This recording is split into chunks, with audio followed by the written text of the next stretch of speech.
प्राकथन। वस्तुतः गीता पर टीका लिखने की अब कोई आवश्यकता प्रतीत नहीं होती, क्योंकि इस पर सहस्त्रों टीकाएं लिखी जा चुकी हैं, जिनमें 50 तो केवल संस्कृत में ही हैं। गीता को लेकर 50 मत हैं, जबकि सबकी आधारशिला एकमात्र गीता है। योगेश्वर श्री कृष्ण ने तो कोई एक बात कही होगी, फिर यह मतभेद क्यों? वस्तुतः वक्ता एक ही बात कहता है, किंतु श्रोता यदि 10 बैठे हो तो 10 प्रकार के आशय ग्रहण करते हैं। व्यक्ति की बुद्धि पर तामसी, राजसी अथवा सात्विक गुणों का जितना प्रभाव है, उसी स्तर से उस वार्ता को पकड़ पाता है, इससे आगे वह समझ नहीं पाता। अतः मतभेद स्वाभाविक है। विभिन्न मतवादों से और कभी कभी एक ही सिद्धांत को अलग अलग काल और भाषाओं में व्यक्त करने से साधारण मनुष्य संशय में पड़ जाता है। बहुत सी टीकाओं के बीच वह सत्यधारा भी प्रभावित है, किंतु शुद्ध अर्थावली एक टीका हजारों टीकाओं के बीच रख दी जाए तो उनमें यह पहचानना कठिन हो जाता है कि यथार्थ कौन है। वर्तमान काल में गीता की बहुत सी टीकाएं हो गई हैं, सभी अपनी अपनी सत्यता का उद्घोष करती हैं, किंतु गीता के शुद्ध अर्थ से वे बहुत दूर हैं। निसंदेह कुछ महापुरुषों ने सत्य का स्पर्श भी किया, किंतु कतिपय कारणों से वे उस समाज के समक्ष प्रस्तुत न कर सके। श्री कृष्ण के आशय को हृदय गम न कर पाने का मूल कारण है कि वे एक योगी थे।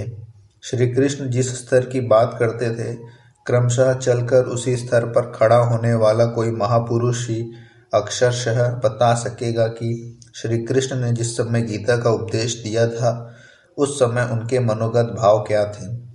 मनोगत समस्त भाव कहने में नहीं आते, कुछ तो कहने में आ पाते हैं, कुछ भाव भंगिका से व्यक्त होते हैं और शेष पर्याप्त क्रियात्मक हैं, जिन्हें कोई पथिक चलकर ही जान सकता है।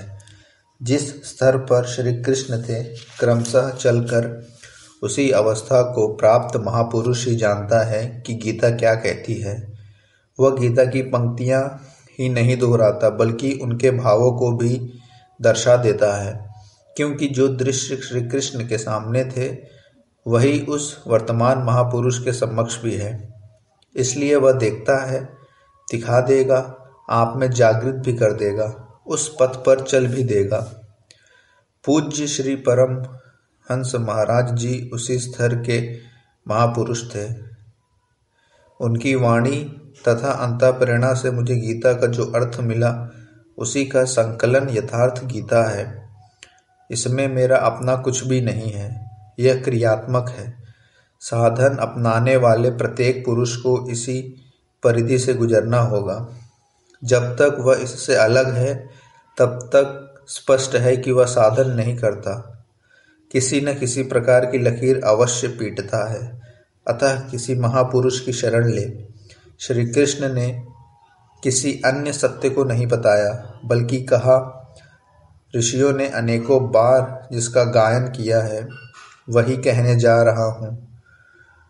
उन्होंने यह नहीं कहा कि उस ज्ञान को केवल मैं ही जानता हूँ या मैं ही बताऊंगा, बल्कि कहा, किसी तत्वदर्शी के पास जाओ, निष्कट भाव से सेवा करके उस ज्ञान को प्राप्त करो। श्री कृष्ण ने महापुरुषों द्वारा शोधित सत्य को ही उद्घाटित किया है। गीता सुबोध संस्कृत में है।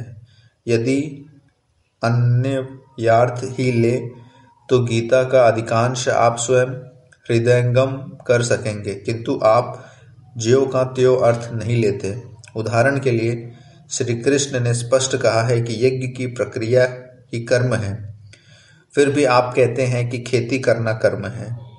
यज्ञ को स्पष्ट करते हुए उन्होंने बताया कि यज्ञ में बहुत सी योगी जन प्राण में आपन को हवन करते हैं, बहुत से अपान में प्राण को हवन करते हैं, बहुत से योगी प्राण अपान दोनों को रोक कर प्राणायाम परायण हो जाते हैं। बहुत से योगी इंद्रियों की संपूर्ण प्रवृत्तियों को संयमग्नि में हवन करते हैं। इस प्रकार श्वास प्रश्वास का चिंतन यज्ञ है, मन सहित इंद्रियों का संयम यज्ञ है। शास्त्रकार ने स्वयं यज्ञ बताया, फिर भी आप कहते हैं कि विष्णु के निमित्त स्वाहा बोलना, अग्नि में जौ तिल घी का हवन करना यज्ञ है। उन योगेश्वर ने एक ऐसा शब्द भी नहीं कहा। क्या कारण है कि आप समझ नहीं पाते? बाल की खाल निकालकर रटने पर भी क्यों वाक्य विन्यास ही आपके हाथ लगता है? आप अपने को यथार्थ जानकारी से शून्य ही क्यों पाते हैं? वस्तुतः मनुष्य जन्म लेकर क्रमशः बड़ा होता है तो पैतृक संपत्ति उसे विरासत में मिलती है, जैसे घर, दुकान, जमीन जायदाद, पद प्रतिष्ठा, गाय भैंस इत्यादि। ठीक इसी प्रकार उसे कुछ रूढ़ियाँ, परंपराएं, पूजा पद्धति भी विरासत में मिल जाती हैं। 33 कोटि देवी देवता तो भारत में बहुत पहले गिने गए थे। विश्व में उनके अनगिनत रूप हैं। शिशु ज्यों ज्यों बड़ा होता है, अपने माता पिता, भाई बहन, पास पड़ोस में इनकी पूजा देखता है। परिवार में प्रचलित पूजा पद्धतियाँ की अमीट छाप उसके मस्तिष्क पर पड़ जाती हैं। देवी की पूजा मिली तो जीवन भर देवी देवी रटता है। परिवार में भूत पूजा मिली तो भूत भूत रटता है। कोई शिव तो कोई कृष्ण तो कोई कुछ पकड़े ही रहता है, उन्हें वह छोड़ नहीं सकता। ऐसे भ्रांत पुरुष को गीता जैसा कल्याणकारी शास्त्र मिल भी जाए तो वह उसे समझ नहीं सकता। पैतृक संपदा को कदाचित वह छोड़ भी सकता है, किंतु इन रूढ़ियों और मजहबी पचड़ों को नहीं मिटा सकता। पैतृक संपत्ति को हटाकर आप हजारों मील दूर जा सकते हैं, किंतु दिल दिमाग में अंकित ये रूढ़िगत विचार वहाँ भी आपका पिंड नहीं छोड़ते। आप सिर काटकर अलग रख तो नहीं सकते, अतः आप यथार्थ शास्त्र को भी उन्हीं रूढ़ियों, रीति रिवाजों, मान्यताओं और पूजा पद्धतियों के अनुरूप ढालकर देखना चाहते हैं। यदि उनके अनुरूप बात ढलती है, वार्ता का क्रम बैठता है, तो आप उसे सही मानते हैं, और नहीं ढलती तो गलत मानते हैं। इसलिए आप गीता का रहस्य नहीं देख पाते। गीता का रहस्य रहस्य ही बनकर रह जाता है।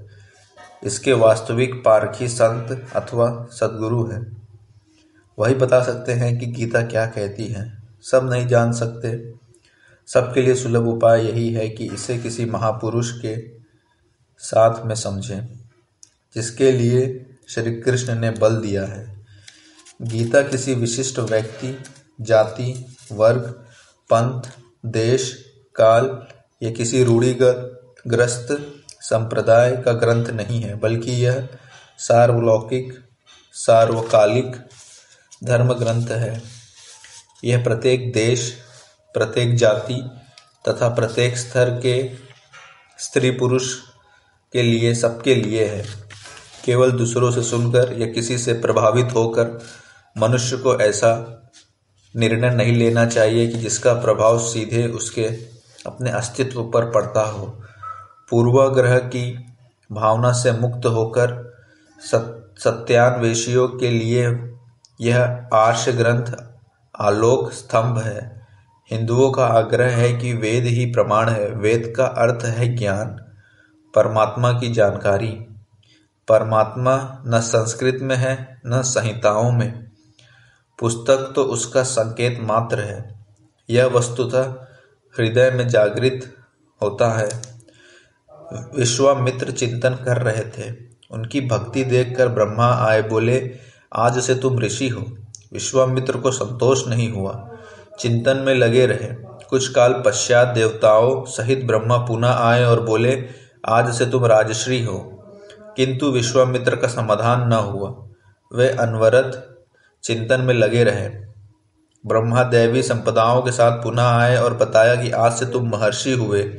विश्वामित्र ने कहा, नहीं, मुझे जितेंद्रियों ब्रह्मर्षि कहें। ब्रह्मा ने कहा, अभी तुम जितेंद्रिय नहीं हो। विश्वामित्र पुनः तपस्या में लग गए। उनके मस्तिष्क से तपस्या की आभा निकलने लगी। तब देवताओं ने ब्रह्मा से निवेदन किया, ब्रह्मा उसी प्रकार विश्वामित्र से बोले, अब तुम ब्रह्मर्षि हो। विश्वामित्र ने कहा, यदि मैं ब्रह्मर्षि हूँ तो वेद हमारा वरण करे। वेद विश्वामित्र के हृदय में उतर आया। जो तत्व विदित नहीं था विदित हो गया। यही वेद है, ना कि पोथी।